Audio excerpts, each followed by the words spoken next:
मेरी प्यारी बहनों, कभी आपने गौर किया है कि ईद के तीसरे दिन वो लड़कियां जो अपने हाथों पर मेहंदी के खूबसूरत नक्श व निगार सजाकर खुशी से मुस्कुराती हैं, चंद ही दिन बाद उन्हीं हाथों से अपने आंसू क्यों साफ कर रही होती हैं? जिन हाथों में खुशबू बसाई जाती है, वही हाथ फिर तकदीर की तलखियों को सहने वाले क्यों बन जाते हैं? क्या ये मेहंदी सिर्फ रंग लाती है या किसी छुपे हुए दर्द की अलामत भी बन जाती है? आज हम एक ऐसी तल्ख हकीकत से पर्दा उठाने जा रहे हैं जो आम आंखों को नजर नहीं आती, लेकिन हर वो दिल जो मोहब्बत, इज्जत और रिश्तों के जख्म सह चुका हो, वो इस सच को पहचानता है। वो लड़कियां जो ईद के दिन मेहंदी लगाकर खुशी से झूमती हैं, फिर वो पूरा साल क्यों रोती रहती हैं? इस राज को जानने के लिए दिल मजबूत कर लीजिए, क्योंकि आज की हकीकत दिल दहला देने वाली है। मेरी प्यारी बहनों, ये सब कुछ बताने से पहले मैं आपको एक दिल दहला देने वाला वाकया सुनाती हूँ। कहते हैं कि एक शख्स था जो अपनी बीवी से बेपनाह मोहब्बत करता था। उसे देखे बगैर उसका दिल बेचैन हो जाता था। उसकी आवाज सुने बगैर दिन अधूरा लगता था और उसकी मौजूदगी के बगैर वो खुद को खाली महसूस करता था। अल्लाह का करना ऐसा हुआ कि वो औरत किसी लाइलाज मर्ज में मुब्तला हो गई। शौहर ने दिन रात मेहनत की, हर हकीम, हर तबीब, हर दवा आजमाई, सदके दिए, नजर मानी, लेकिन वो शिफा न पा सकी। आखिरकार वो लम्हा आ गया जब उसकी बीवी इस दुनिया से रुखसत हो गई। तदफीन के बाद भी उस शख्स की दुनिया वही कब्र बन गई। वो रोज उस कब्र पर जाता, मिट्टी के ढेर से लिपट कर चीखें मारता, कहता, मेरी बीवी, तू मुझे छोड़कर क्यों चली गई? तू क्यों गई? या तो मुझे अपने पास बुला ले या तू ही वापस आ जा। मैं तेरे बगैर जीना नहीं चाहता। एक दिन अल्लाह के नबी हजरत ईसा अलैहिस्सलाम का गुजर उस कब्रिस्तान से हुआ। अचानक किसी के रोने और सिसकने की आवाज सुनी। रुक गए, इधर उधर देखा तो एक कब्र के सिरहाने एक शख्स को बैठा पाया जो जमीन पर झुका रोता जा रहा था। हजरत ईसा अलैहिस्सलाम उसके करीब गए, नरमी से उसके कंधे पर हाथ रखा और पूछा, ए बंदा ए खुदा, तुम इतने दुख में क्यों हो? उस शख्स ने सर उठाया, आंखों से आंसू बहाकर कहा, ए अल्लाह के नबी, ये कब्र मेरी बीवी की है। मैं उससे बेपनाह मोहब्बत करता था, वो मर गई। अब मेरा दिल चाहता है या तो वो जिंदा हो जाए या मैं मरकर उसके पास चला जाऊं। हजरत ईसा अलैहिस्सलाम ने फरमाया, ए खुदा के बंदे, अगर तेरी बीवी अल्लाह के हुक्म से जिंदा होकर तेरे पास आ जाए तो क्या तू अपना ये रोना, ये फरियाद, ये बेकरारी खत्म कर देगा? वो शख्स बेकरार होकर बोला, जी हाँ, ए अल्लाह के नबी, अगर वो जिंदा हो जाए तो मेरी दुनिया संवर जाएगी, मेरा दिल फिर से आबाद हो जाएगा। हजरत ईसा अलैहिस्सलाम ने 2 रकत नमाज अदा की, फिर उस कब्र के सिरहाने खड़े होकर बुलंद आवाज में फरमाया, ए मुर्दे, अल्लाह के हुक्म से जिंदा हो जा और कब्र से बाहर निकला।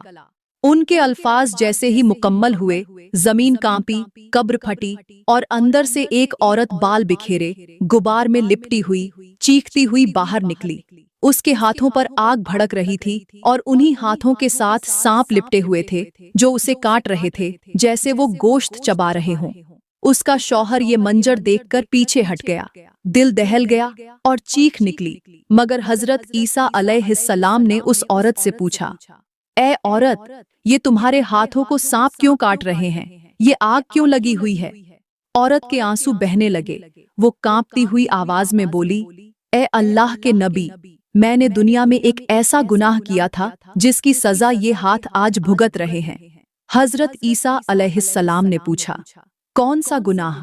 औरत ने शर्मिंदा होकर कहा, मैं दुनिया में अपने हाथों को मेहंदी से सजाती थी, लेकिन वो मेहंदी शौहर के लिए नहीं, गैर मर्दों को दिखाने के लिए लगाती थी। मैं संवरती थी, मगर अपने शौहर की मोहब्बत के लिए नहीं, दुनिया की नजरों के लिए, लोगों की तारीफों के लिए। हजरत ईसा अलैहिस्सलाम ने जब ये सुना तो उनकी आंखों में गुस्से और दर्द की चमक आई और फरमाया, बस, अल्लाह के हुक्म से वापस कब्र में चली जा। औरत फौरन जमीन पर गिरी और वहीं मुर्दा हो गई। मिट्टी उस पर पड़ी और वो दोबारा कब्र में दफन हो गई। फिर हजरत ईसा अलैहिस्सलाम उसके शौहर की तरफ मुतवज्जा हुए और फरमाया, ए बंदा ए खुदा, सच सच बता, तेरी बीवी मेहंदी लगाकर किसको दिखाती थी?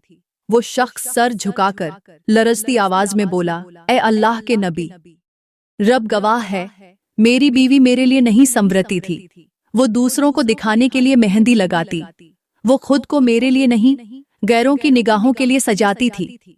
मैं तरसता रहता था, वो परवाह न करती थी। और आज देख लीजिए, वही हाथ जिन्हें वो मेहंदी से सजाती थी, आज सांपों के निवाले बने हुए हैं।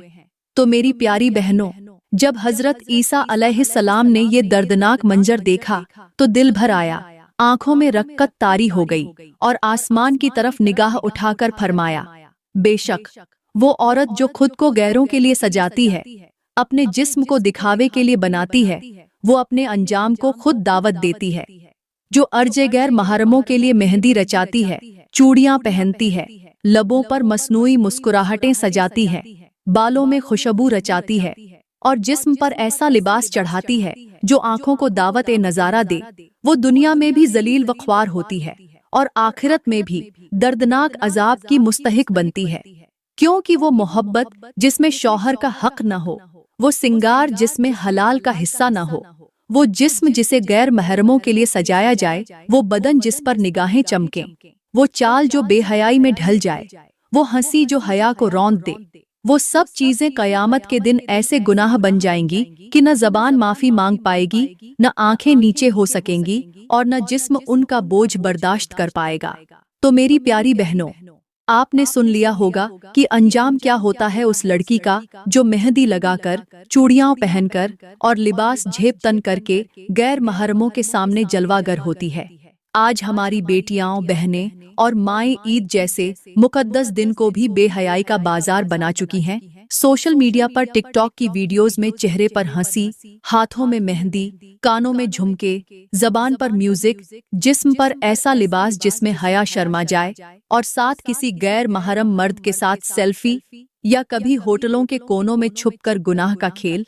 ये सब मंजर उस दिन के लिए अजाब बनेंगे जब जिस्म गवाही देगा, जब हाथ कहेंगे कि हमने किन को छुआ, आंखें बताएंगी कि हमने किन चेहरों को देखा, जबान कहेगी हमने किसके साथ मोहब्बत की झूठी कस्में खाईं और दिल बोलेगा कि हमने अपने रब को भुला दिया। ईद का दिन जो शुक्र का दिन था, खुशी का मौका था, उसको हमने अपनी ख्वाहिशात की तकमील का जरिया बना दिया। मेहंदी जो सुन्नत की निशानी थी, वो इश्क ए नाजायज की अलामत बन गई। चूड़ियां जो वफादारी की अलामत थीं, वो फैशन शो का हिस्सा बन गई और लिबास जो पर्दे की दलील था, वो जिस्म की नुमाइश का जरिया बन गया। आज की औरत खुद को खूबसूरती का नमूना नहीं बल्कि फितना बना चुकी है। अपने बाल खोलकर, दुपट्टा छोड़कर, निगाहें ऊंची करके और आवाज में नरमी लाकर वो सड़कों पर, मोबाइल की स्क्रीनों पर, होटलों के कैमरों में और उन नौजवानों के दिलों में उतर रही है जिनके लिए वो हलाल भी नहीं, मुकद्दर भी नहीं। और यही अमल कयामत के दिन उसके लिए जहन्नम की जंजीरों का सबब बनेगा।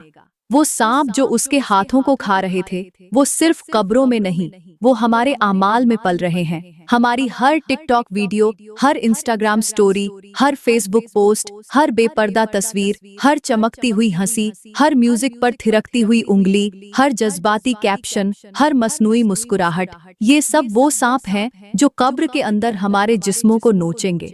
और जब अल्लाह पूछेगा, क्या मेरे नबी ने पर्दे का हुक्म नहीं दिया था? क्या तुम्हें हया का सबक नहीं दिया गया था? क्या तुम्हें बताया नहीं गया था कि औरत का हुस्न उसका पर्दा है, उसकी वफा है, उसकी नरमी है? तो हमारी जबान बंद हो जाएगी, जिस्म कांपने लगेगा और हम सिर्फ ये कहेंगी, ऐ रब, हमने ईद को त्योहार नहीं फितना बना दिया था, हमने मेहंदी को तौबा नहीं तमाशा बना दिया था, हमने चूड़ियों को जीनत नहीं झर बना दिया था। और फिर वो आवाज आएगी जिसका तसव्वुर भी रूह को लर्जा देता है, पकड़ो इसे और ले जाओ जहन्नम की तरफ, क्योंकि इसने दुनिया में संवारने के लिए मुझे नहीं, गैरों को चुना। अब बात करते हैं उन लड़कियों की जो ईद के दिन हाथों में मेहंदी लगाकर गैर महरम मर्दों को दिखाती हैं, तस्वीरें बनाती हैं, फेसबुक और इंस्टाग्राम पर पोस्ट करती हैं, इस नियत से नहीं कि शौहर देखे, बाप खुश हो, भाई फख्र करे, बल्कि इस इरादे से कि कोई अनजान लड़का उन्हें खूबसूरती का ताज पहना दे, कोई वाह वाह करे, कोई कमेंट्स में दिल बनाए, कोई लाइक्स की बारिश कर दे। वो भूल जाती हैं कि जिस खूबसूरती पर उनका दिल इतराता है, उसी खूबसूरती पर दुनिया की निगाहों का जहर बरसने वाला है। वो भूल जाती हैं कि हाथों की मेहंदी जब नियतों में फितूर ले आए तो वो रहमत नहीं रहती, जहमत बन जाती है। वो लड़कियां अपनी मासूमियत में ये समझती हैं कि जो लड़का उन्हें तुम्हारे हाथों की मेहंदी ने तो दिल चुरा लिया कहेगा, वो सच्चा होगा, वफादार होगा और उन्हें इज्जत देगा। मगर हकीकत ये है कि ये सब्ज बाग, ये झूठे जुमले, ये जहरीले अल्फाज सिर्फ एक खेल होते हैं, ख्वाहिशात का, नफ्स का और गुनाह का। वो लड़का पहले मेहंदी की तारीफ करता है, कहता है तुम्हारे हाथ जैसे चांदनी से सजे हों। फिर अगला जुमला होता है, काश ये हाथ मेरे होते। फिर आहिस्ता आहिस्ता बात बढ़ती है। वो लड़की को फोन पर बुलाता है, तस्वीरें मांगता है, वीडियो कॉल्स की दरख्वास्त करता है, मोहब्बत का दावा करता है और लड़की ये सब मोहब्बत समझ बैठती है। फिर एक दिन वो लड़का कहता है, बस एक बार मिलो, कसम है सिर्फ तुम्हें देखना है। और वो लड़की जिसने मेहंदी सिर्फ तस्वीरों के लिए लगाई थी, अब होटल के कमरे में पहुंच चुकी होती है, या तन्हाई के किसी गोशे में, जहां उसका जिस्म उसके इख्तियार से निकल चुका होता है। उस दिन वो मेहंदी उसके लिए न रहमत बनती है, न खुशबू, बल्कि बदबू बनकर रह जाती है। वो हाथ जो पहले कैमरे की तरफ उठते थे, अब शर्म से झुक जाते हैं। वो आंखें जो मोहब्बत के मैसेजेस पढ़ती थीं, अब शर्मिंदगी से छुपती है। और वो दिल जो प्यार के झूठे वादों पर धड़कता था, अब एक वीरान कब्रिस्तान की तरह बंजर हो जाता है। ये सब्ज बाग वो लड़का उसे दिखाता है जिसके दिल में नियत साफ नहीं होती। पहले वो कहता है, तुम जैसी खूबसूरती मैंने कभी देखी ही नहीं। फिर कहता है, तुम मुझसे रोज बात किया करो, मैं तुम्हें खुश रखूंगा। फिर एक दिन वो कहता है, तुम्हें मुझ पर एतबार है ना, तो एक वीडियो भेजो। और जब वो वीडियो चली जाती है, तब शुरू होता है असल तमाशा। फिर वो कहता है, अब अगर तुम मुझसे न मिलो तो मैं ये सब इंटरनेट पर डाल दूंगा। और उस लड़की की सारी ईद, सारी मेहंदी, सारी इज्जत एक क्लिक में खाक हो जाती है। और ये सब कुछ वो इसलिए करती है कि ईद पर, सिर्फ एक ईद के दिन पर, उसने अपनी नीयत को खालिस नहीं रखा। उसने हाथों को अल्लाह की रजा के लिए नहीं, गैरों की वाह वाह के लिए सजाया था। वो भूल गई थी कि नियत अगर टेढ़ी हो तो अमल सीधा नहीं होता। और यही वो लम्हा होता है जब उसकी जिंदगी एक धोखे से शुरू होकर बदनामी पर खत्म होती है।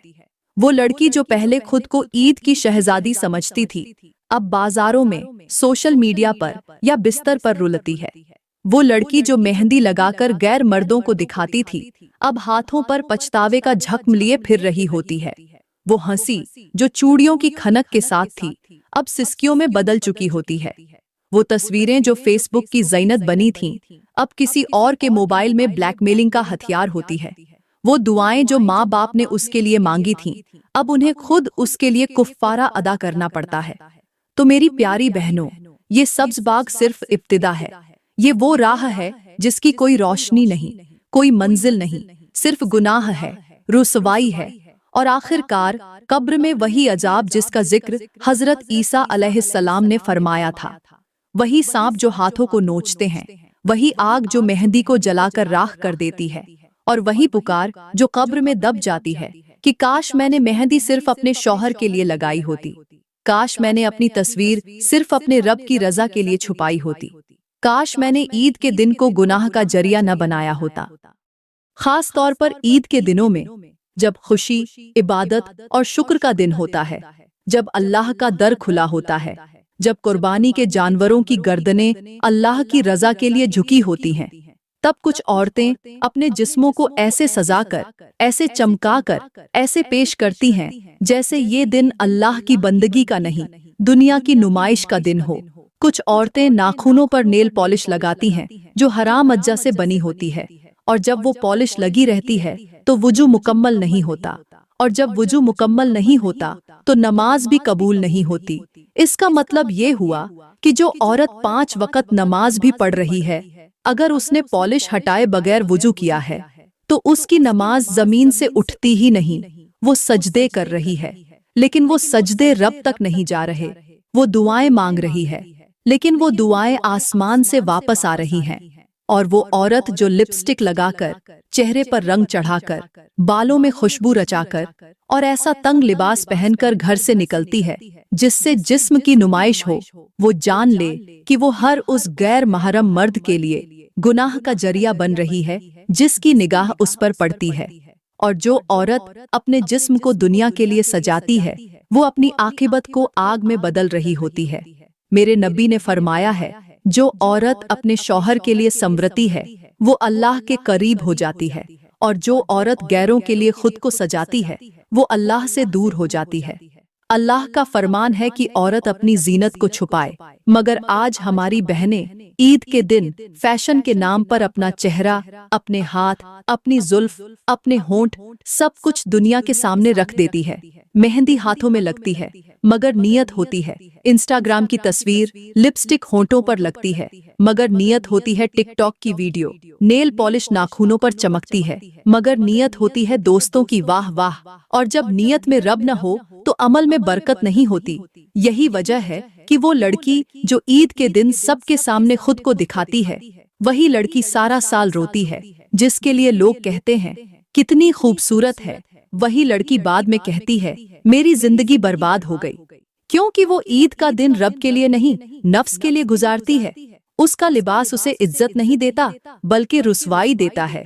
उसकी ज़ीनत उसे मोहब्बत नहीं बल्कि फतने की जड़ बना देती है। और फिर वही मेहंदी, वही लिपस्टिक, वही नेल पॉलिश कब्र में अजाब का रूप धार लेती है। कब्र की मिट्टी जब उस पर गिरेगी तो वो लिपस्टिक जलेगी, वो मेहंदी सांप बनेगी, वो पॉलिश जंजीर बनेगी, वो चूड़ियां आग के हल्के बनेंगी। और जब रब पूछेगा कि मेरे नबी ने नहीं कहा था कि औरत का हुस्न उसका पर्दा है, तो जबान बंद हो जाएगी, आंखें झुक जाएंगी और दिल फट जाएगा। उस दिन कोई टिकटॉक बचाने नहीं आएगा, कोई कमेंट्स खुशी नहीं देंगे, कोई लाइक्स कब्र को रोशन नहीं करेंगे। अगर आज भी तौबा न की गई तो कल कब्र की दीवारें और आखिरत की आग वो चीखें सुनेंगी जिन्हें आज दुनिया सुनना पसंद नहीं करती। रब का दर अब भी खुला है। तौबा की मेहंदी लगाओ, हया की लिपस्टिक लगाओ, वुजू के काबिल नाखून रखो और वो बनो जिसे देखकर फरिश्ते कहें ये वो औरत है जो रब के लिए संवरती है, न कि लोगों के लिए। वरना याद रखो, मेरे नबी ने फरमाया है, जो औरत गैर महरम को अपनी जीनत दिखाती है वो बर्बाद हो जाती है, दुनिया में भी और आखिरत में भी। लिहाजा ऐ मेरी बहनों, नेक बेटी वही होती है जो अपने बाप की हालत, गैरत, इज्जत और नामूस का ख्याल रखे, जो ये समझे कि अगर उसकी मुस्कुराहट, उसका लिबास, उसका अंदाज, उसकी चाल और उसके सोशल मीडिया पर डाली गई तस्वीरें किसी गैर मर्द की नजर में आ गईं, तो वो नजर सिर्फ उसकी नहीं, उसके बाप के वकार पर भी पड़ी है। और अल्लाह की पसंदीदा औरत वही होती है जो अपने शौहर की इज्जत, गैरत, दिल और एतबार का तहफ़्फ़ुज़ करे, जो अपने जिस्म को सिर्फ अपने शौहर के लिए संवारे, जो अपने हाथों की मेहंदी, अपने चेहरे की लिपस्टिक और अपने बदन की खुशबू को सिर्फ और सिर्फ उस मर्द के लिए रखे जिसके निकाह की चादर उसके सर पर हो। क्योंकि अगर एक औरत गैर महरम मर्दों की तरफ देखती है, उनकी वाह वाह सुनना चाहती है, उनके लाइक्स और कमेंट्स पर खुश होती है, तो वो दरअसल अपने शौहर के दिल पर छुरी चलाती है। उसकी मोहब्बत, उसका एतबार, उसकी इज्जत बर्बाद करती है। और याद रखो, जो औरत अपने शौहर के साए में नहीं जीती, वो दुनिया में भी बेचैन रहती है और आखिरत में भी अजाब में गिरती है। अल्लाह का फरमान है, अपनी निगाहें नीची रखो और अपनी शर्मगाहों की हिफाजत करो, यही तुम्हारे लिए पाकीज़गी है। मगर आज हमने अपनी निगाहें बुलंद कर दी, निगाहों में फख्र, आंखों में गरूर, दिल में दुनिया और नीयत में दिखावा भर लिया है। और यही दिखावा कब्र में अंधेरे, आखिरत में हसरत और अल्लाह की नाराजगी बन जाता है। जो औरत अपने बाप और शौहर की इज्जत का ख्याल न रखे, वो फैशन से तो दुनिया जीत सकती है मगर आखिरत खो देती है। वो सोशल मीडिया पर स्टार तो बन सकती है मगर कयामत के दिन जहन्नम की कैदी बन जाती है। तो ऐ मेरी बहनों, अब भी वक्त है, खुद को बदल लो, निगाहें झुका लो, दुपट्टा संभाल लो, जिस्म छुपा लो, मेहंदी और लिपस्टिक की नियत अल्लाह की रजा पर रखो, सच्चे ताल्लुकात पर कायम रहो, झूठे फैशन और दिखावे को छोड़ दो। क्योंकि दुनिया की वाह वाह ज्यादा देर नहीं चलती, लेकिन रब की रजा हमेशा बाकी रहती है। मेरी प्यारी बहनों, मैं उम्मीद करती हूँ आज का बयान आपको बहुत अच्छा लगा होगा। अगर बयान अच्छा लगा हो तो बराए मेहरबानी इस वीडियो को लाइक करें, कमेंट में अपनी राय का इजहार जरूर करें और मजीद ऐसे ही ईमान अफरोज बयानात सुनने के लिए हमारे YouTube चैनल को जरूर सब्सक्राइब करें। शुक्रिया।